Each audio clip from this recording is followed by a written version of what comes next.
खबरों के express way से आगे रुक करते हैं सियासी ढाबे का, जहां आज की सबसे दिलचस्प खबर मौजूद है।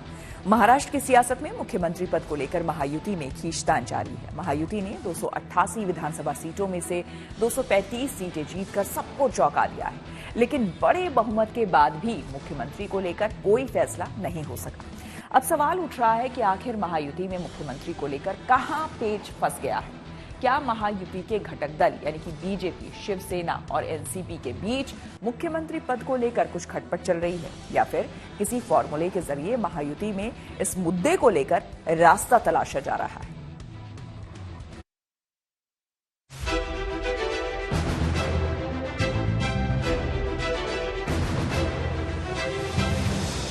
कभी कभी सियासत में ज्यादा बड़ी सफलता भी दुविधा की वजह बन जाती है। कुछ ऐसा ही महाराष्ट्र में हो रहा है। महायुति को प्रचंड बहुमत मिला है, इसलिए मुख्यमंत्री पद पर पेच फंस गया है। पोस्टर बैनर के जरिए मुख्यमंत्री पद की दावेदारी हो रही है।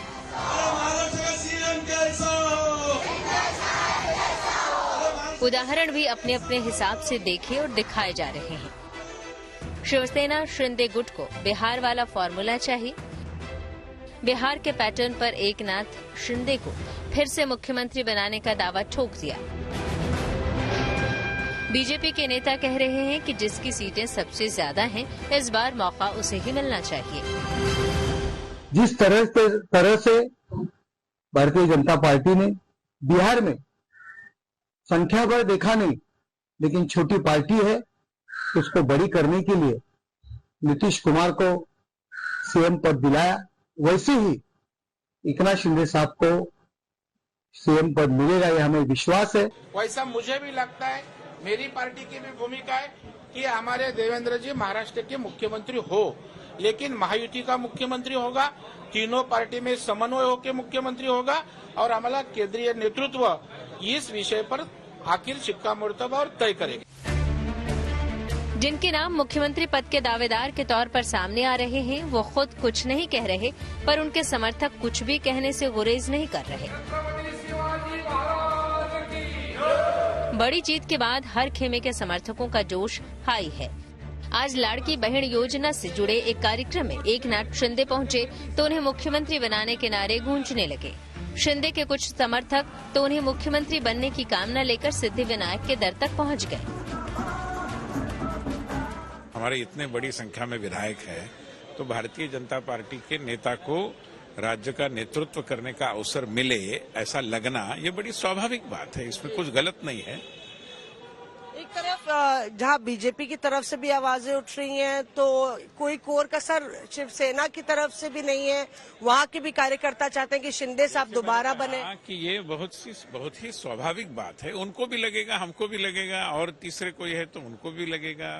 देखिए, भारतीय जनता पार्टी ने संगठन धर्म निभाने की कोशिश करने की एक परंपरा बनाई है, तो स्वाभाविक रूप में हम संगठन धर्म मतलब जो अलायंस धर्म है उसको साथ में लेकर जितनी सारी अटकलबाजियां चल रही है उनको समाप्त करेंगे। मुझे ऐसा लगता है कि हर पार्टी अपना अपना विधिमंडल पक्ष की मीटिंग बुलाएंगी, नेता चुना जाएगा, तीनों नेता साथ में बैठेंगे और हमारे जो श्रेष्ठी होते हैं उनके कान पे डालेंगे, और जो निर्णय विधिमंडल पक्ष के एमएलए का होगा वो ऊपर वाला बोला जाएगा, और जो ऊपर वाले निर्णय करेंगे वो हमारा मुख्यमंत्री होगा। उसकी कोई चिंता नहीं करने की जरूरत। पर जो संख्या बल बीजेपी का आया अपने आप में, जो आप लोग का परफॉर्मेंस है बहुत ही दमदार रहा, और एक तरीके से जो काडर है आपका वो ये मांग कर रहा है कि आप इस बारी कमान देवेंद्र फडणवीस साहब के बीजेपी नेता के हाथ में होनी चाहिए। देखिए, कार्यकर्ताओं की जो भावना है वो कोई गलत थोड़ी है।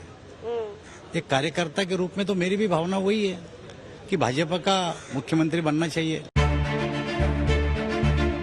पोस्टर, नारों और बयानों से ये साफ है कि एकनाथ शिंदे की शिवसेना की ओर से मुख्यमंत्री पद के लिए दबाव बनाने की तमाम कोशिशें हो रही हैं, लेकिन इन सब के बीच देवेंद्र फडणवीस की दावेदारी भी मजबूत हो गई है। खबर है कि अजित पवार देवेंद्र फडणवीस के समर्थन में आ गए हैं। दरअसल कल एनसीपी विधायक दल की बैठक थी और अजित पवार ने इस बैठक में तकरीबन ये साफ कर दिया कि चूंकि बीजेपी महायुति में सबसे बड़ी पार्टी बनकर उभरी है, इसलिए देवेंद्र फडणवीस को ही मुख्यमंत्री बनना चाहिए।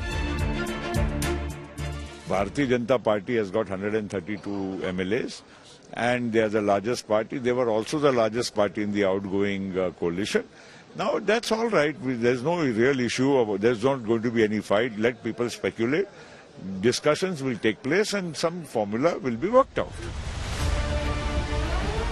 वहीं शिवसेना यूबीटी ने तंज कसते हुए कहा कि शिंदे का काम खत्म हो चुका है, बीजेपी ने उनका इस्तेमाल कर लिया है। जवाब में शिवसेना शिंदे गुट ने नहले पर दहला जड़ते हुए दावा किया कि शिवसेना यूबीटी से तो अपना घर नहीं संभल रहा, उनके विधायक लगातार संपर्क में हैं। ये तो हम पहले से बोल रहे थे, चुनाव से पहले भी हमने कहा था, काउंटिंग के दिन भी कहा था, किसी भी हालत में एकनाथ शिंदे मुख्यमंत्री नहीं बनेंगे। अब उनका काम खत्म हो गया, उनको जितना इस्तेमाल करना था वो कर दिया, अब उनका काम नहीं है। एक सवाल ये कि कुछ ये बातें कही जा रही हैं आपकी कुछ नेताओं के द्वारा कि कुछ यूबीटी के विधायक आप लोगों को संपर्क में, वो तो संपर्क में है, लेकिन पहला हमारा मिशन अभी ये है और उसके बाद वो देखा जाएगा। तो संपर्क में उसके बारे में बता दीजिए कितने है ना। कल रात से ही शिंदे साहब के संपर्क में 4-5 MLA है, उनका क्या करना है, कैसा पार्टी में लेना है, वो फाइनल बाद में किया जाएगा। महाराष्ट्र में 26 नवंबर को विधानसभा का कार्यकाल कल पूरा हो रहा है, लेकिन मुख्यमंत्री पद को लेकर महायुति में अब भी सस्पेंस बरकरार है। उम्मीद है अटकलों पर जल्द ही विराम लगेगा और नए मुख्यमंत्री के नाम का ऐलान होगा। Bureau report, good news today.